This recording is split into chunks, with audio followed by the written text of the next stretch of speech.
pergi kepada biografi tokoh Nordin Hassan dan juga Putu Wijaya. Nordin Hassan atau nama sebenar beliau ialah Nordin bin Hassan telah lahir pada 18 Januari 1929 di Jalan Hatin, Pulau Pinang. Beliau mendapat pendidikan di Sekolah Melayu Perak Road, Sekolah Inggeris Francis Light, Sekolah Agama Masjid Rawana, Penang Free School, Higby College, Universiti London dan University of Newcastle. Beliau mula menjadi seorang guru di Sekolah Perempuan Kampung Baharu dan menjadi tenaga pengajar di Sekolah Sultanah Asma dan di Sekolah Sultan Abdul Hamid.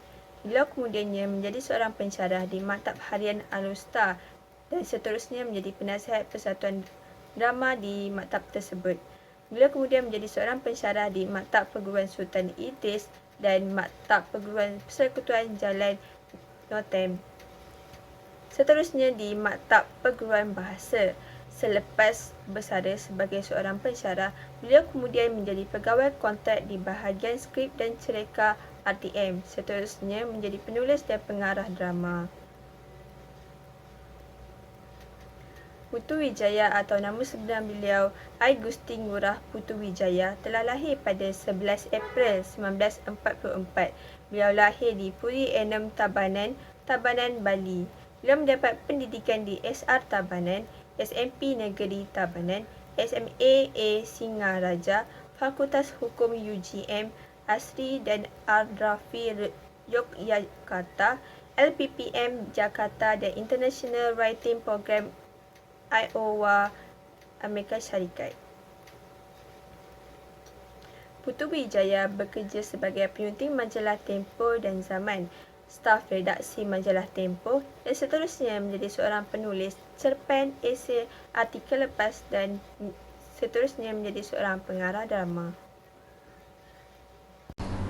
Seterusnya, perbandingan latar belakang karya Nordin Hassan dengan Putu Wijaya. Penglibatan Nordin Hassan dalam bidang kesusasteraan tertumpu dalam bidang drama dan teater. Sepanjang penglibatannya dalam dunia drama bermula pada tahun 1993, beliau telah menghasilkan tidak kurang daripada 30 buah drama dan koreografi tarian. Nordin Hassan terkenal dengan gelaran Datuk Drama dan Cikgu Drama. Antara pembaharuan yang dilakukan oleh Nordin Hassan ini adalah seperti mengetengahkan konsep teater fitrah serta sering bereksperimen dengan bentuk drama baru berlandaskan tradisi budaya Melayu. Antara karya Nordin Hassan yang ternama ialah Bukan Lalang Ditiup Angin, Peran, 1400, Jangan Bunuh Rama-Rama, Cindai, Sirih Bertepuk Pinang Menari, Demi Zaitun dan Sarah. Teater-teater Nordin Hassan ini banyak dipentaskan oleh Dewan Bahasa dan Pustaka. Nordin Hassan mempunyai beberapa kumpulan drama yang dibukukan seperti buku kumpulan drama Bukan Lalang Ditiup Angin pada tahun 1972 yang memuatkan dramanya Tiang Seri Tegak Berlima dan Pintu. Sebuah lagi kumpulan drama yang dinamakan Anak Tanjung iaitu Children of This Land pada tahun 1999. Drama-drama beliau juga telah diterbitkan oleh Dewan Bahasa dan Pustaka. Seterusnya, latar belakang karya Putu Wijaya pula. Karya-karya Putu Wijaya yang diterbitkan termasuk lebih dari 30 buah novel, 40 drama, 100 cerita pendek dan beribu-ribu esei, artikel, drama dan drama televisyen, dan dia telah menerima sejumlah hadiah kesusasteraan. Cerita pendeknya sering muncul dalam laju surat khabar harian Kompas dan Sinar Harapan dan beliau juga dipanggil sebagai bapa cerita pendek. Novelnya juga sering diterbitkan dalam majalah Kartini, Femina dan Horizon.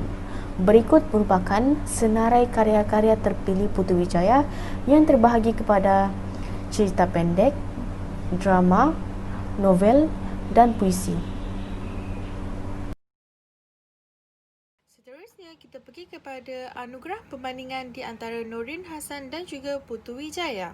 Antara anugerah yang pernah digondol oleh Nordin Hassan ialah Hadiah Sastra pada tahun 1972 dengan drama Bukan Lalang Ditiup Angin. Nordin Hassan juga pernah dianugerahkan sebagai bintang ahli Mangku Negara oleh Yang di-Pertuan Agong pada tahun 1979. Nordin Hassan juga pernah mendapat anugerah penulis SEA pada tahun 1987 dan juga anugerah sastrawan negara pada tahun 1993. Pada tahun 1994, Nordin Hassan dianugerahkan pingat darjat Setia Pangkuan Negeri DSPN daripada Kerajaan Pulau Pinang yang membawa beliau gelaran Datuk. Seterusnya, kita pergi kepada Putu Wijaya.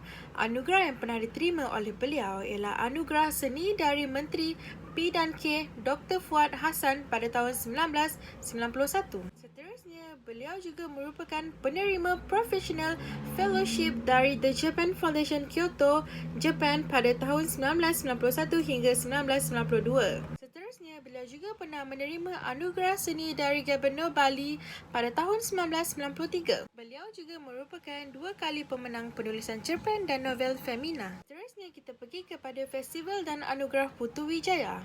Apa itu Festival dan Anugerah Putu Wijaya?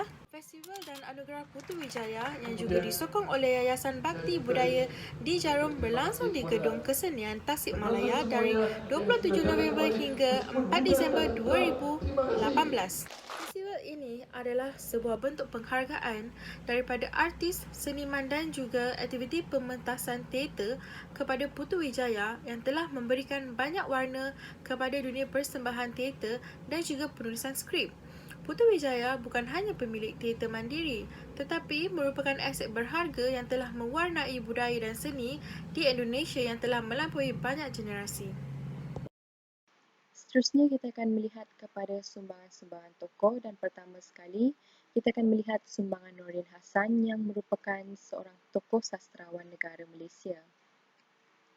Sumbangan Nordin Hassan sebagai seorang penulis dan pengarah drama telah meluas melalui media massa seperti akhbar, jurnal dan juga majalah. Nordin Hassan telah menghasilkan 30 buah drama dan koreografi tarian sejak penlibatan beliau dalam dunia drama iaitu pada tahun 1953. Sumbangan Nordin Hassan dalam perkembangan teater adalah amat bermakna sehingga beliau telah dianugerahkan Anugerah Sastra Negara pada tahun 1993. Selain itu, sumbangan Nordin Hassan dalam penulisan drama telah memberi perkembangan kepada kesusastraan Melayu moden. Dan akhir sekali, Nordin Hassan telah menghasilkan karya-karya drama yang mengandungi konsep dan unsur-unsur Islam.